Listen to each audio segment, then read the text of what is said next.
एक दफा का जिक्र है कि एक खूबसूरत शहजादी थी जो बचपन से ही कागज के घर बनाने का बहुत शौक रखती थी।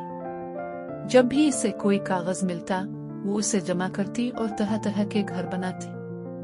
वो इन घरों को बड़े शौक से सजाती, उन्हें मुख्तलिफ रंगों से रंगती और खुश होती। इसका ये शौक उसके बचपन की मासूमियत का हिस्सा था और ये हर नए दिन के साथ बढ़ता गया। शहजादी जब बड़ी हुई तो इसका शौक मजीद बढ़ गया। वो महल के बाग में जाती, मुख्तलिफ रंग बिरंगे कागज इकट्ठे करती और उन्हें अपने ख्वाबों के घर में तब्दील कर देती। कागज के इन घरों को वो खूबसूरत पेंटिंग्स और रंगों से सजाती, कभी किसी फूल की शक्ल में तो कभी किसी दरख्त की शाखों जैसा बना देती। जब भी इसकी मेहनत मुकम्मल होती वो उसे देखकर बहुत खुश होती और मुस्कुराती। एक दिन शहजादी अपने महल से बाहर निकली और करीबी जंगल में गई। वहां उसने देखा कि एक छोटा परिंदा जमीन पर बैठा हुआ है और उसके पास रहने के लिए कोई घर नहीं है। शहजादी को परिंदे की हालत देखकर बहुत अफसोस हुआ। वो फौरन जंगल में कुछ लकड़ियां और पत्ते इकट्ठे करने लगी और उन्हें जोड़कर परिंदे के लिए एक छोटा सा घोंसला बनाया। जैसे ही परिंदे ने घोंसला देखा वो खुशी से चाचाने लगा और अपने नए घर में जाकर बैठ गया। शहजादी को ये देखकर बहुत खुशी हुई। उसने सोचा कि अगर परिंदे खुश हैं तो दीगर जानवर भी घरों के मोहताज होंगे। वो जंगल के दीगर हिस्सों में जाने लगी और जहाँ कहीं भी कोई जानवर देखती उसे एक खूबसूरत घर बनाकर देती। कभी वो एक छोटे बिक्री के बच्चे के लिए घर बनाती, कभी किसी खरगोश के लिए और कभी किसी बेसहारा जानवर के लिए। शहजादी न सिर्फ कागज से घर बनाती बल्कि वो लकड़ी, पत्ते और फूल भी इस्तेमाल करने लगी। वो दरख्तों की छाल को उतारकर छोटे मकानात बनाती, कभी दरख्तों की टहनियों को जोड़कर मजबूत दीवारें तैयार करती। वो जब भी किसी जानवर के लिए घर बनाती वो जानवर खुशी से उसके घर में चला जाता और शहजादी को दुआएं देता। एक दिन शहजादी ने जंगल में एक जख्मी हिरन को देखा जो बहुत दुख में था। इसके पास रहने के लिए कोई जगह न थी और बारिश भी हो रही थी। शहजादी ने फौरन फैसला किया कि वो हिरन के लिए एक मजबूत और महफूज घर बनाएगी ताकि वो सुकून से रह सके। उसने जंगल में मौजूद जानवरों की मदद ली।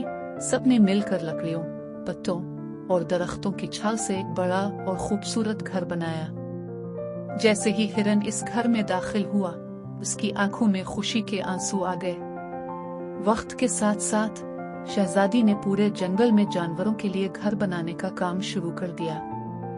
हर जानवर के लिए एक अलग और खास घर था। हर घर में मोहब्बत और खुलूस भरा हुआ था। वो हर घर को बड़ी तवज्जो से बनाती और हर जानवर की जरूरत के मुताबिक इसे सजाती। एक दिन जब शहजादी जंगल में घूम रही थी उसे एक बूढ़ा दरवेश मिला। दरवेश ने शहजादी को बहुत दुआएं दी और कहा, बेटी, तुम्हारी मेहनत और मोहब्बत का सिला तुम्हें बहुत जल्द मिलेगा। तुमने जानवरों के लिए जो घर बनाए हैं वो तुम्हें एक दिन बड़ी खुशी देंगे। शहजादी दरवेश की बात सुनकर हैरान हुई लेकिन उसने दिल से इसकी दुआएं कबूल की। वक्त गुजरता गया और शहजादी की शोहरत जंगल से निकलकर दूर दूर तक फैल गई। लोगों को मालूम हुआ कि एक ऐसी शहजादी है जो जानवरों के लिए मोहब्बत से घर बनाती है। लोग दूर दूर से इससे मिलने आते और उसकी तारीफ करते। एक दिन मुल्क पर एक सख्त आफत आ गई। बारिशों और तूफानों ने महल और शहर के घरों को तबाह कर दिया। लोग बेघर हो गए और उन्हें रहने के लिए कोई जगह न मिली। शहजादी ने जब ये देखा तो उसे फौरन एक ख्याल आया। उसने सोचा कि जैसे इसने जानवरों के लिए घर बनाए थे वैसे ही वो अपने लोगों के लिए भी घर बना सकती है। शहजादी ने अपने महल के बड़े बाग में लोगों को इकट्ठा किया और उन्हें मुख्तलिफ तरीके सिखाए कि वो किस तरह लकड़ी, पत्ते और दरख्तों की छाल से आर्जी मकानात बना सकते हैं। लोग शहजादी की बातों को गौर से सुनते और उसके साथ मिलकर काम करते। कुछ ही दिनों में पूरे मुल्क में आर्जी घर बन गए और लोग फिर से खुशहाल जिंदगी गुजारने लगे। शहजादी की इस कोशिश ने न सिर्फ जानवरों को महफूज किया बल्कि इसके अपने लोगों को भी सहारा दिया।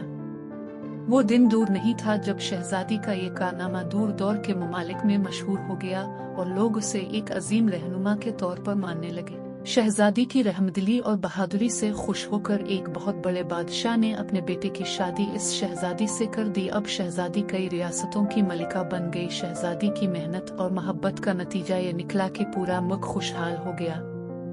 जानवरों और इंसानों के दरमियान मोहब्बत और ताउन की एक नई मिसाल कायम हुई। शहजादी हमेशा कहती कि मोहब्बत वो चीज है जो दिलों को जोड़ती है, चाहे वो इंसान हो या जानवर। और यूं शहजादी की मोहब्बत भरे दिल ने न सिर्फ जानवरों को पनाह दी बल्कि अपने लोगों के लिए भी एक अजीम मिसाल कायम की।